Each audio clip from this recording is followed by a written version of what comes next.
गुलबास के तमाम बच्चियों को, असातिज़ा को इस पाकिस्तान चाइना दोस्ती की इतनी बड़ी शायान शान तारीखी रैली निकालने पर मुबारकबाद पेश करूंगा।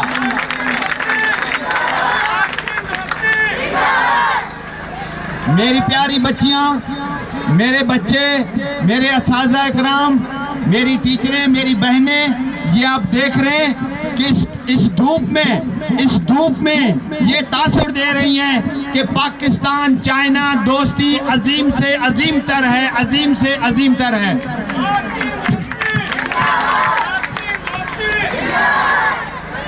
दुनिया के अंदर रिश्ते दो तरह के होते हैं। सोशियोलॉजिकली तो इंटरेक्ट 3 तरह का होता है, लेकिन सबसे ज्यादा रिश्ता और कमजोर रिश्ता, पहला रिश्ता वो खून का रिश्ता होता है। खून के रिश्तों के बाद दोस्ती का रिश्ता आता है, और दोस्ती का रिश्ता खून के रिश्ते